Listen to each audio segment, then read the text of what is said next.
હાટું થઈને આટલા દિના માને પ્રગટ કરવામાં આવે. માં આવવાની તૈયારી બતાવે છે પણ એ કે મારો ધોધ ક્યાં પાડું, તમે કઈક આનો રસ્તો કરી દો.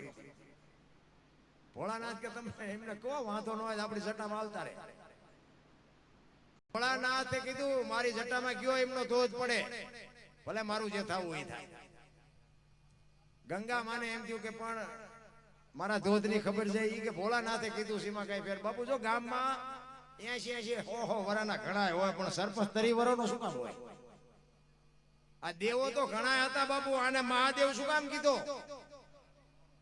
મોટો દેવ, મહાદેવ એટલે મોટો દેવ શું કામ કેવું પડે? ઘણા હતા પણ સમુદ્ર મંથન થયું ને બાપુ, હારી હારી વસ્તુ બધા લઈ ગયા. ઝેર ને કોડા બે વધ્યું, કોઈ ન ઓડ્યું.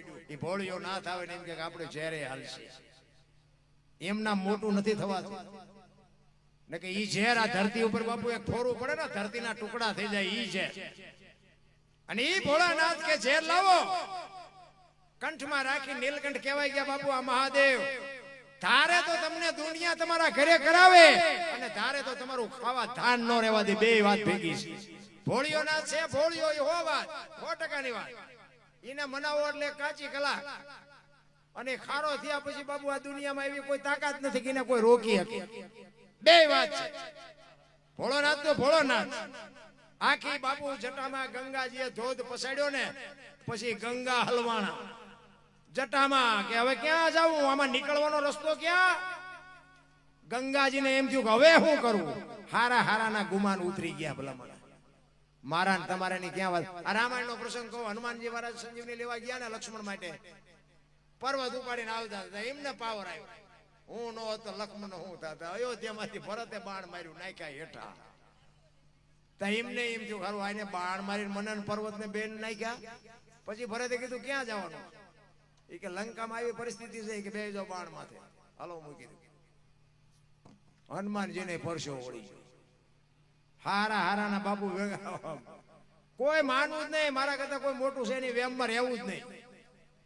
ક્યારે શું બને કઈ કહેવાથી વાત જ નથી. તમને એક જ વાત કરું કે રામચંદ્ર પરમાત્માની 14 વર્ષ લક્ષ્મણે સેવા કરીને લક્ષ્મણ ને કઈક હતું કે ના હું કઈક શું એમ.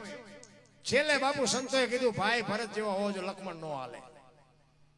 વિચાર કરજો. રામાયણ આખી દુનિયા જાણે છે બાપુ, વાંચી છે, સાંભળી છે. રામાયણ છે ને બાપુ દુનિયા ઊંધી ચિત્રી નાખી છે. રામાયણ છે કઈક સુધી. તમે જો સીતાજી કે લક્ષ્મણ રેખાને ટપ્યા અને હરણ થયું, તો તમે એમ માનો છો કે સીતાજીમાં શક્તિ નહોતી? હે, મિથિલા નરેશની દીકરી અગ્નિનો ગોળો હતો. રાવણ માથે દ્રષ્ટિ પડે ને તો રાવણની રાખ આ દુનિયામાં ન પડે. પણ એ આજની દીકરીઓ માટે બાપુ એ માં ભગવતીએ કેળો કર્યો છે કે જે લક્ષ્મણ રેખા ટપી જાય ને એનું આ દુનિયામાં હરણ જ થાય. રાવણ ગામો ગામ છે, રાવણ મરી ગયા વેમમાં નો રહેતા. જે દીકરો હોય, દીકરી હોય, માં હોય, પત્ની હોય, બાપ હોય, બધાને લક્ષ્મણ રેખા હોય. લક્ષ્મણ રેખા જે ટપી જાય એનું આ દુનિયામાં હરણ જ થાય. 100%ની વાત. અને કેટલાય ટપી જ્યાં છે ને આપણે મોબાઈલ ખોલો તો તરત ખબર પડે કે અહીંયા એક ટપ્યો, અહીંયા એક ટપ્યો. મેળ પડે પછી ટપ્યા પછી કે સીતાજી બાપુ રાવણની તાકાત જ નહોતી. હોનાનું કે હણિયું આવ્યું ને રામચંદ્ર પરમાત્મા હોનાના હણિયાને મારવે. હોનાના હણિયા હોય આમાં તમને કેમ લાગે? અત્યારે અહીંયા આવ્યું હોય હોનાનું હણિયું તો આપણે ન માની તો રામને નહીં ખબર પડી હોય કે હોનાના હણિયા જ નહીં હતા હોય. પણ એ રામાયણ એમ બતાવે છે કે જે મોહની વાયા બાપુ દોડે ને એનું વાયા ઘરમાં પતન જ થાય. રામચંદ્ર પરમાત્મા જો ગયા ન હોત ને તો સીતાજીનું હરણ ન થાત. રામાયણ છે કઈક જુદી. સીતાજીને રાવણ લઈ જાય ને તારે બાપુ માં કઈ બોલાવ્યા છે. માં તું આવ્યું ને તો મારો બાપ આવે અને એના ઘરમાં હું જેવી તેવી ચોરી કરું તે મને મારે નહીં, મારે એના હાથે મરવું છે. તમને લઈ જવાનું કારણ આ એક જ. આખા ઘરની બાપુ મુક્તિ અપાવી દીધી. આખા છોકરાનો ને આખા કુટુંબનો ઉદ્ધાર કરી દીધો રાવણે. તો આખી દુનિયા રાવણને વાત કરે છે કે રાવણ આમ રામ. હું તો રામાયણમાં રાવણને કઈ કઈને બે ને પેલા પગે લાગુ. આ બે નો હતો આપણને આવડો મોટો ગ્રંથ જ આપણી પાસે નો હોય. કઈ કઈને છે ને રામ જે વાલા હતા ને કૌશલ્યા માને જેટલા વાલા હતા ને એથી 10 ગણા કઈ કઈને વાલા હતા. ઈ વનવાસ આપી શકે. પણ મૂળ વાત બાપુ છે ને મને નથી ખબર પડતી કેમ દબાવી રાખી. પણ અમુક અમુક વાતો બાપુ અમુક સંતો પાસે હું સાંભળું ને તો મને એમ થાય ખરું આ કોઈ કહેતું કેમ નથી? આ અમુક વાતો અમારે થાનની બાજુમાં અવલિયા ઠાકરનું મંદિર, થાનથી ચોટીલા રોડ ઉપર છે ને, તમે નીકળ્યા હોય તો તમે માંડવનું વીડ જોયું હોય. ઈ માંડવના વીડમાં બાપુ હું બહુ જાતો. અહીંયા બાપુ જે અલગારી સાધુડા માલપા પડ્યા છે ને, બેઠા છે ને, એ તો તમે કોક દી ક્યાં જાઓ તો તમને ખબર પડે. અને એની પાસે જે બેહવાની મજા, એની પાસે જે વાતું, એની વ્યાખ્યા કરી જ ન હતું. અહીંયા મારે અમુક અમુક વાતું છે ને, અહીંયાથી મને મળેલી. ઈ કે રામચંદ્ર પરમાત્મા અને લક્ષ્મણ બે જયારે બેઠા હતા, અને રામે લક્ષ્મણને કીધું કે આપણે કઈ ની વાત હતી. કઈ ને ઈ કે વાલા હતા તો ઈ કે વનવાસ આપી કેવી રીતે? પણ એનો જે પ્રસંગ છે ઈ બાપુએ વાત કરી. ઈ કે રામની 10-12 વર્ષની ઉંમર હતી અને ગેડી દડે રમતા હતા. એટલે કૌશલ્યામાં એમને બોલાવા આવ્યા કે રામ બેટા હાલો જમવા. ત્યારે રામ કહે છે કે માં મારી માથે દા છે, હું દા ઉતરે નહીં ત્યાં સુધી નહીં આવું. જો આ રામાયણ એમ કહે છે કે જ્યાં સુધી આપણા માથે દા હોય ને ત્યાં સુધી બાપુ તમે આખા પાછા ન થઈ શકો. તમારા છોકરા નાના હોય એને મોટા કરવા પડે, ભણાવવા પડે, કારણ કે તમે ઊભું કર્યું છે, એને તમારી વ્યવસ્થા કરી દેવી પડે. ઈ કે મારી માથે દા છે ત્યાં સુધી હું જમવા નહીં આવું. પછી કૌશલ્યામાં વ્યાઈ ગયા, દશરથ મહારાજ ને મોકલ્યા. ઈ કે જાઓ ને, રામ તડકાના રમે છે ને જમવા નથી આવતા. દશરથ મહારાજ ગયા કે બેટા રામ હાલો જમવા. ઈ કે બાપુ મારી માથે દા છે, દા નહીં ઉતરે ત્યાં સુધી નહીં આવું. દશરથ મહારાજ વ્યાઈ ગયા. પછી કઈ આવ્યા ને, દશરથ મહારાજ કઈ ને કહે છે કે તને રામ બહુ આલો છે, જાને અમે બે ગયા તો નો આવ્યો, તું લઈ આવી ને તારું માન છે. કઈ માં ગયા ને, કીધું બેટા રામ હાલો જમવા. કે માં મારી માથે દા છે, હું દા છે ત્યાં સુધી નહીં આવું. અને કઈ માં અહીંયા બેઠા. કે તારી માથે દા ન ઉતરે ને ત્યાં સુધી હું અહીં બેઠીશું. તારો દા ઉતરે ને પછી આપણે બે હારે હારે જઈશું. તું ભૂખો હોય ને મારે થોડું ખાઈ લેવું. ઘડીક થયું રામચંદ્ર પરમાત્મા આવ્યા, ખોળામાં બેહી ગયા. એ કે માં મારી માં આવી, મને કઈ ને કુંડાળામાં નાખ્યો. એ કે માં તો હું તને કઈ કામ ચીધું તો તું મારું કામ કરી ખરી? કે એક નહીં 1000 કામ કરું. તું એમ આજે તું માગી તને આપું. ઈ કે રામની માટે કઈ કે મારું કાળજું કાઢીને આપી દો. શું જોઈ છે તારું? એક નહીં 1000 કામ કરું. કઈ કે છે તો કે માં મારે એક તારી પાસે કામ કરાવવાનું છે. 1000 નથી કરાવવાનું, એક જ કરાવવું છે.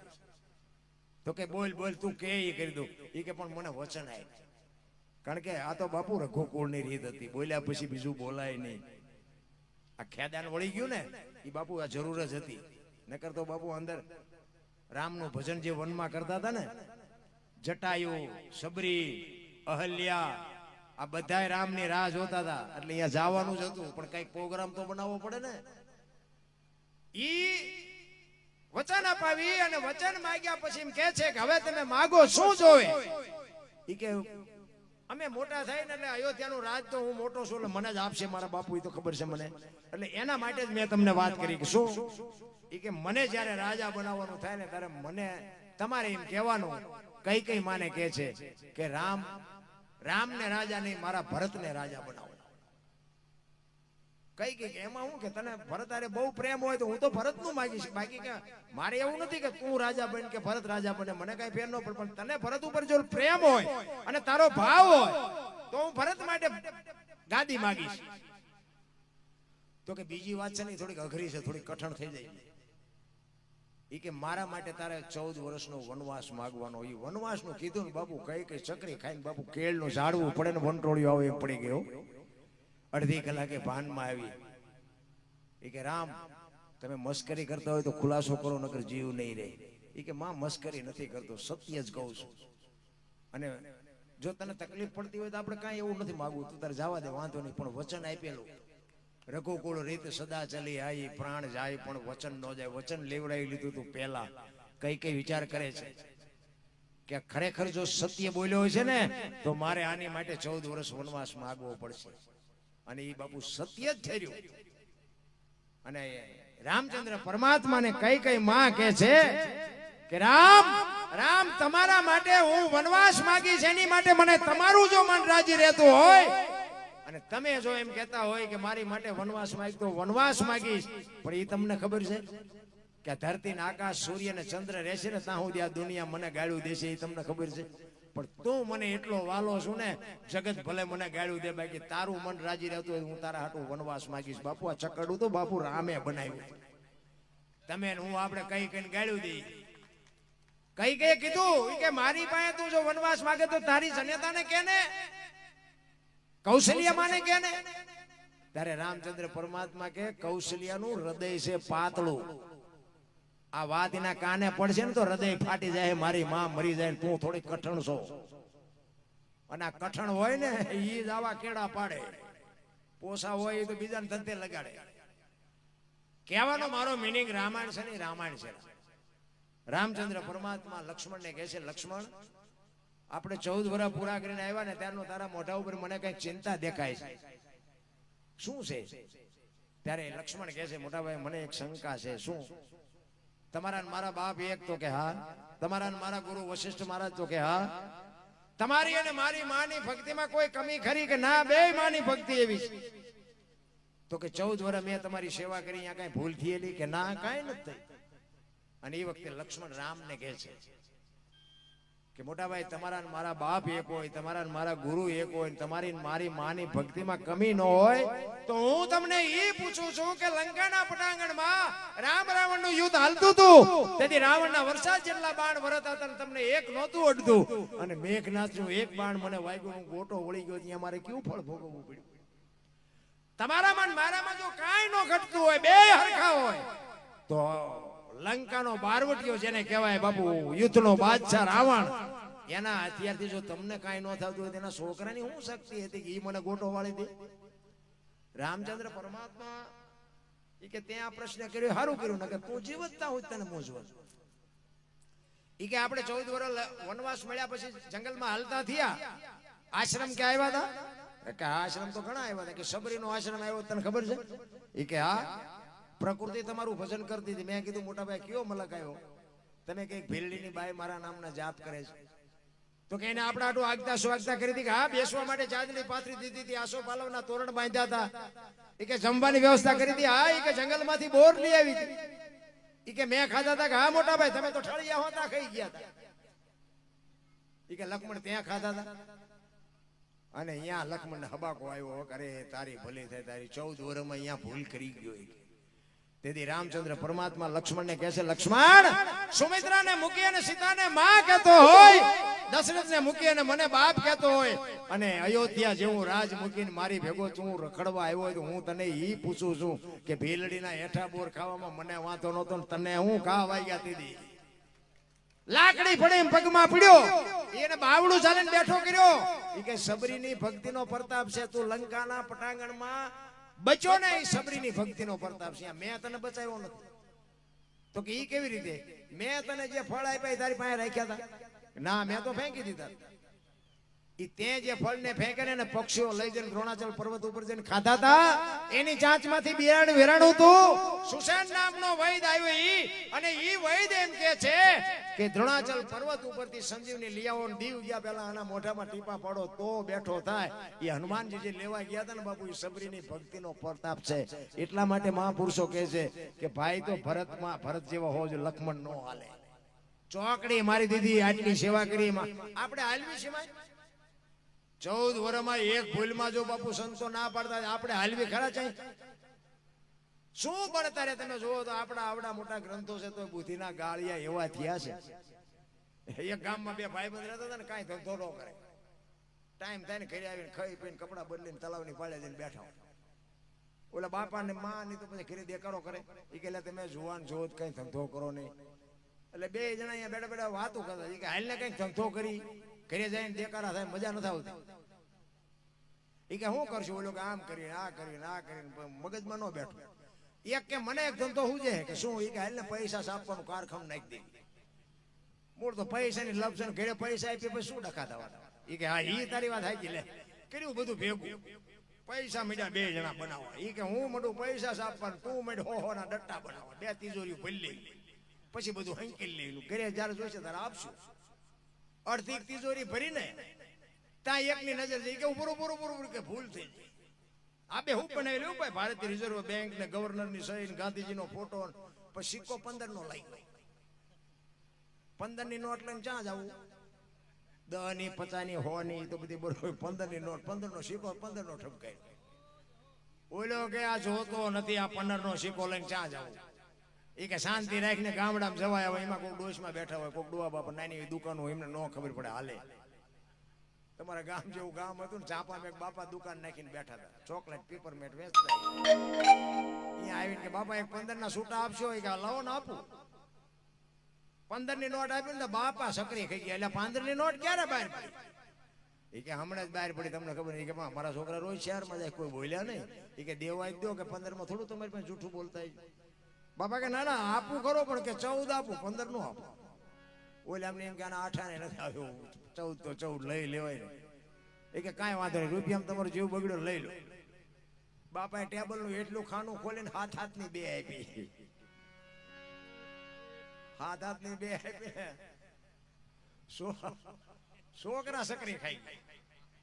એ કે બાપા હાથની ચારે બહાર પડી હતી, કે મેં તારી પેલા કારખાનું નાખ્યું હતું. તારે 15 ની ભૂલ થઈ ને, મારે હાથની થઈ છે. તઈ આપણે એમ થાય બુદ્ધિ ના ગાળિયા તો જોવો થી. હવે આ ભજન કરે, આ કોઈને બટકું રોટલો દે, એવા બુદ્ધિ ના ગાળિયા ત્યાં છે. પણ કહેવાનો મારો મિનિંગ એ છે કે સમયની ભલિયારી છે, સમય હારે મોજ કરો, આનંદ કરો, બાકી વાતમાં કાંઈ છે નહીં. મને તો એમ થાય કે બાબુ એવું જીવે એવો સમય આવ્યો છે. આપણે બધી વાતો કરી કે સતયુગ ને દ્વાપર ને તે તને બધા કે બધા કળયુગ છે, બધા કહેતા હતા કળયુગમાં શું ઘટે શું? હે જલારામ બાપાને બૈરું આપી દેવું પડ્યું. બોલો, અમે હમણાં વાણી કીધું ને, ભગવાન આવ્યો, ભજન પાક્યું ને, ભગવાન આવ્યા, સાધુ નો વેશ લઈને હરિહર માં બેસી ગયા ને દાળ રોટલો જે કઈ હતું પીરસી દીધું અને કીધું કે હરિહર કરો. એક બાપુ જમતા નહોતા. જલા બાપા કે બાપુ હરિહર કરો. એ કે તું કઈક મને દક્ષિણા આપવાનો હોય તો હરિહર કરું. કે બાપુ મને જે મળશે હું આપી. એ કે 2 રૂપિયા 5 રૂપિયા વાળો બાવો હું નથી. એ કે બાપુ તો આશ્રમમાં હોય એ માગજો, બાકી બહાર નું તું કેવી રીતે મેં આપ્યું? કે તારા આશ્રમમાં છે કે બાપુ તો જમી લો, મળી જશે. એ કે મને વચન આપી કે બાપુ આ કચ્છ કાઠિયાવાડ ને સૌરાષ્ટ્રની ધરતી છે, વચન માગવાના ન હોય. તમે એમ કહો ને કે જલિયાણ તારું માથું જોઈને જો બીજી મિનિટ થાવ દો તો મારી માનું ધાવણ લાગે. જમી લ્યો, એમાં આમાં વચન બચન ન હોય. જેમાં અને ઈ ભેટની લાઈન પૂજા થઈ ને ત્યારે ઈ સાધુ આવે અને જલા બાપા 2 હાથ જોડીને કે બોલો બાપુ શું જોઈ છે? અખિલ બ્રહ્માંડનો માલિક ધ્રુજવા મંડી ગયો. વિચાર કરજો બાપુ, વાતો ક્યાં કરીએ? ઘણી બધી છે, પણ મેં પહેલા કીધું તેમ બાપુ વાડીમાં નાખવું, ખાનારા તો હોવા જોઈએ, ક્યાં નાખવું? ઇતિહાસ તમે જોવો તે બાપુ આપણા રૂવાડા ખડા થઈ જાય. રામ શું તમે નું ભજન કરવાના હતા? માગણ ઘરે આવે ને ડેલીઓ આડી કરે, શું દીકરા કાપવાના હતા? ભલા જલા બાબા કે છે બાપુ માગો, શું જોવે? ત્યારે કીધું મારું શરીર વ્રત થઈ ગયું છે, મારું બાવડું પકડે એવું કોઈ નથી, મને રોટલો કરી દે એવું નથી, દઈ એક તો તારું બૈરું મને આપી દે. કેવડી મોટી વાત કહેવાય. આપણા ઘરે કોઈ બાવો આવે નહીં, આવે તો કઈ અખતરો કરતા નહીં. આ તો આનંદ કરાવું છું. આપણો માન મેળ પડ્યો, વરી પાસે કે મારું ભંગવી નાખ્યું લે આવી, એવું કઈ છે નહીં. પણ જલા બાપા વિચાર કરે છે કે બૈરું આપવામાં મને વાંધો નથી, પણ વીરબાઈમાં બાપુ જો પતિ પત્ની કા એક મતા તો સરગાપુરમાં સતા અડધું અંગ આને કહેવાય. રામ રસોડામાં માં વીરબાઈ રોટલા કરે છે. જલા બાપા ન્યા જઈ અને કહે છે હાંભળ્યું? એ લોટવાળા હાથે બાપુ માં બહાર આવી અને કીધું કે એક સાધુ દક્ષિણા માગે છે, કે આપી દો ને. એ કે પણ એની માગણી જેવી તેવી નથી હોય, કે જે માગે આપણે રાખીને શું કામ? જલા બાપાની આંખમાં જળજળી આવી ગયા. મારે કેમ કેવું તારી માગણી કરે છે? કેવું બાપુ? બાપુ સારું માણા જો મળે ને તો જ જીવવાની મજા આવે, નકર બાપુ મનખો બગડી જાય. ભલા માણા જો કોઈ કપાતર બૈરું ભટકી ગયું, મનખો બગડી જાય, કાંઈ છે નહીં. રામ વાત ઈ કે પણ એની માગણી જેવી તેવી નથી. ઈ એમ કે છે કે તારું બૈરું મને આપી દે, તમારી માગણી કરે છે. અને તેથી બાપુ આ ભારતની આર્ય નારી એક વીરબાઈ એમ કહેતી હોય કે ભક્તિની વેલની તો વર્ષોથી હાલી આવતી હતી, પણ આજ ઈ વેલને ફળ આવ્યા એવું